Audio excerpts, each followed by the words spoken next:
is the frontier?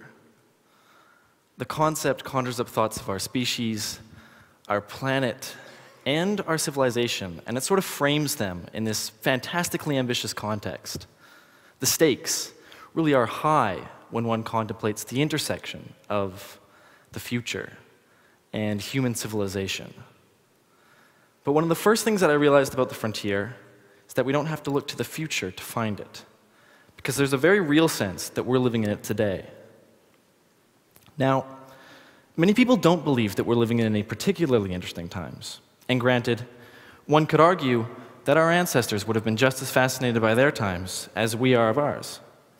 But I believe that we live in a truly spectacular era in human history. Consider for a moment the sheer number of planetary firsts in recent memory. Just over a century ago, the Wright brothers, nervously, lifted off the ground for about 12 seconds. After 4 billion years of life on Earth, a species had evolved flight with the aid of technology. 42 years later, we entered the atomic age in a New Mexican desert. And just 24 years after that, we strapped our fragile mammalian bodies to rockets and flew to the moon. Okay, revolutions in human progress used to be measured in thousands or even tens of thousands of years. And yet we have the first human flight, weapons of mass destruction, space exploration, animal cloning, and the internet, all within a single human lifetime. It took just 66 years to go from not even being able to fly to landing on the moon. So the distance that has historically separated our dreams from reality has shrunk to a point so near that for all intents and purposes, we're fully immersed within it. The frontier isn't just tomorrow, it's now. And yet, the accelerating progress of our species has led to certain unique problems. Climate change and sustainable energy, for example, are two huge technological hurdles that we face moving forward. But if the last century has been any indication, we humans are extremely good at solving technological challenges, so I'm not worried about our ability to innovate. What does worry me, though, is the current state of social, political, and economic will necessary to undertake grand challenges. So I set off on a mission of trying to manufacture social interest in planetary issues after I was inspired by a man named Carl Sagan. Carl Sagan was an astrophysicist and an active promoter of science in the public eye. And in the year 1980, he produced a groundbreaking TV series called Cosmos.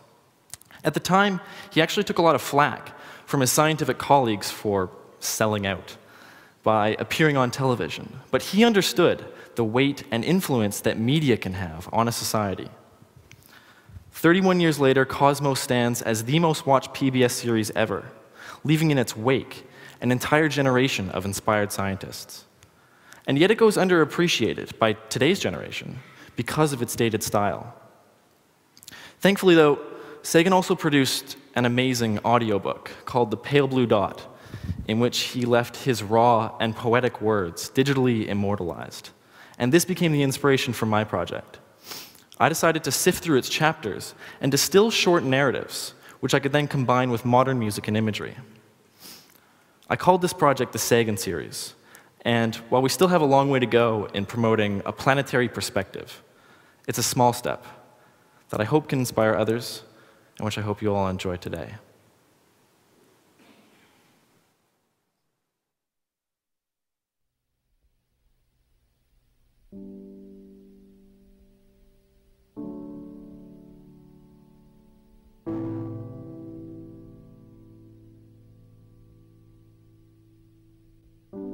We were hunters and foragers.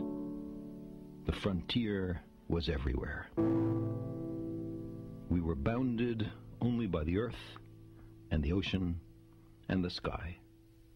The open road still softly calls.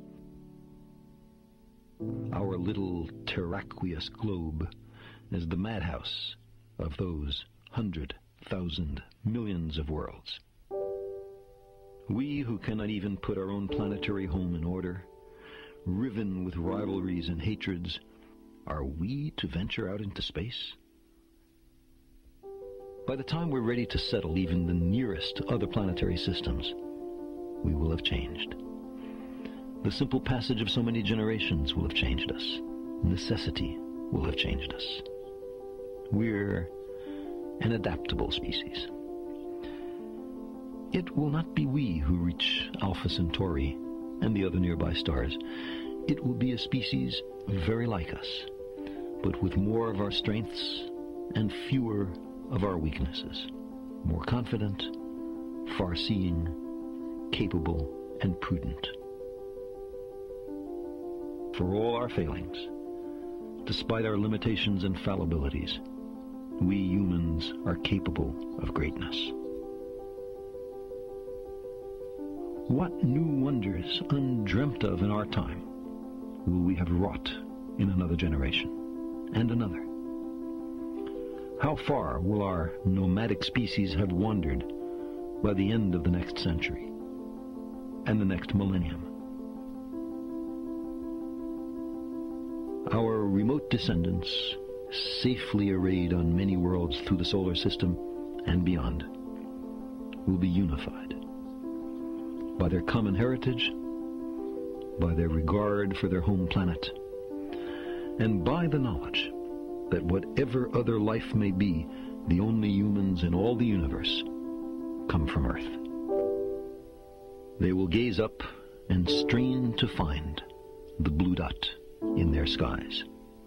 They will marvel at how vulnerable the repository of all our potential once was, how perilous our infancy, how humble our beginnings,